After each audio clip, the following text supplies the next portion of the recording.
nangunguna at pinakamainit na pambato para sa pagkapangulo. Pilipinas, Pangasinan, salubungin natin ang nag-iisang pambato para sa presidente, ang Tigre ng Norte! Ang susunod na presidente ng Republika ng Pilipinas, Ferdinand Bongbong Marcos Jr.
At sa aking pusat na pagkainit na salubong na ibinigay ninyo sa amin.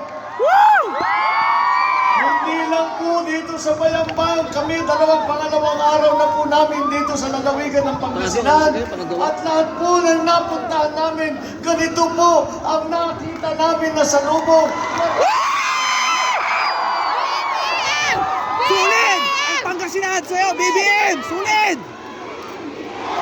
BBM! BBM! BBM! BBM! BBM! BBM!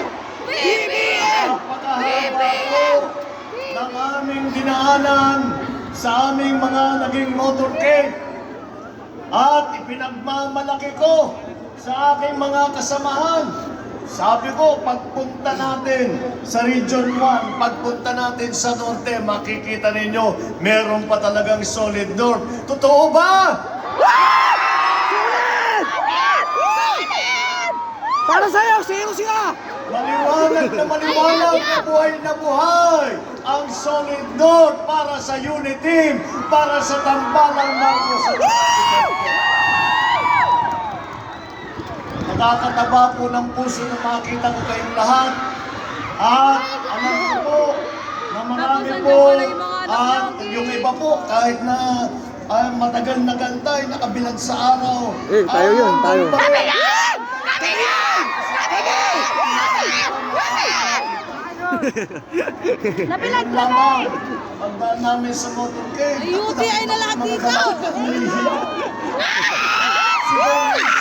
Sabi ko talaga naman, akala nila. Sandro! Sandro! Sandro! Sandro! Sandro! Sandro! Pagdaan ko yun, sa tanong ka agad. Sabi ko, nasan si Sandro? Sandro! Sandro!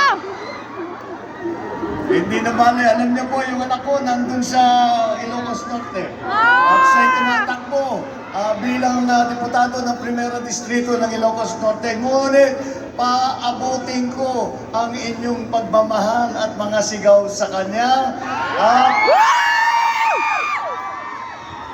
meron pang nakasulat na sign, sabi. Yung boto ko sa'yo, pero akin si Sandro. Sinagot ko naman siya. Sabi ko sa kanya, 3 yan. Gusto mo? Pwede, 3 motor rin. Ay, nako, talagang napaka-importante at napakahalaga ng aming pagpunta rito sa Pangasinan. At ngayon, nandito tayo sa Bayambang at makita ko kayong lahat. Kami po ay unity ay naging unity dahil ang kahulugan po niyan ay unity. Dahil po ang aming adhikain ay ang pagkakaisa. Zoom. Ang pagkakaisa ng sambayanang Pilipino. Tayo po ay nasa gitna ng krisis ng pandemya. Tayo po ay humaharap ngayon sa krisis na ekonomiya na dala rin ng pandemya.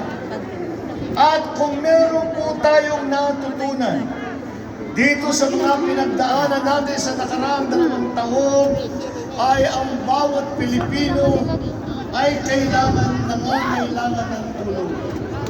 At alam naman po natin, kahit sinong Pilipino, kahit sinong pinakasikat, hanggang yung pangkaraniwang mamamayan, yung pinakamayaman hanggang sa pinakamahirap, yung mula sa Pangulo hanggang sa pinakapangkandyanan ng mamayan ay nangangailangan ng tulong.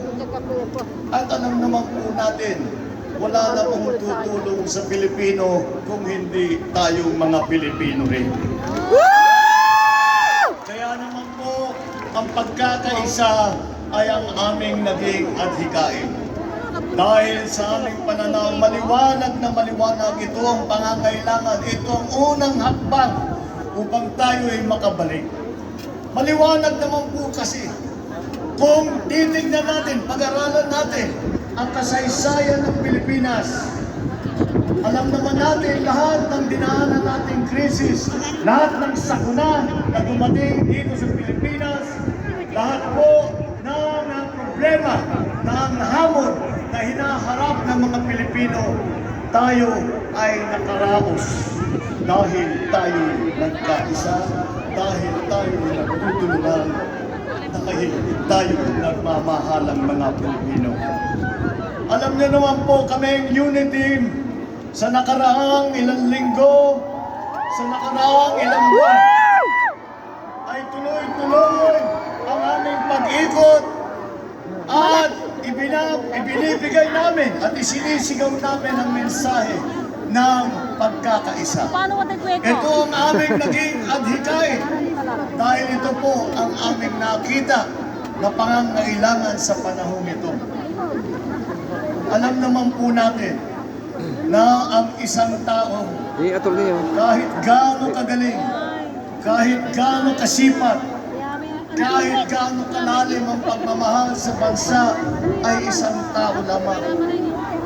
Ngunit, kapag tayo mga Pilipino ay nagkaisa at pinagsama-sama po natin ang galing, ang husay, ang sipag, ang bait, ang pagmamahal ng mga Pilipino, kaya po nating harapin kahit anong hamon ang dumating dito sa Pilipinas, kahit anong kahirapan ang pagdadaanan natin, tayo po, basta't magkaisa, tayo po ay hindi lamang makakaraos kundi sisikat pa.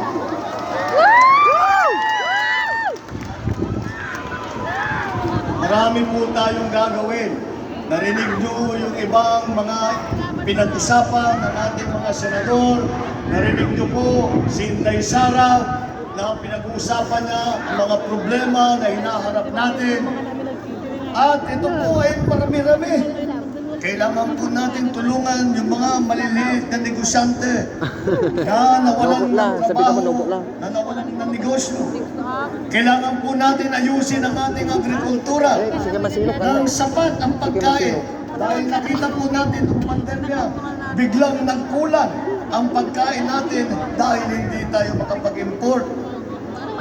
Kailangan po natin buhayin ulit ang industriya ng turismo para magkatrabaho, para naman may pagmalaki natin ulit ang ating napakagandang bansa.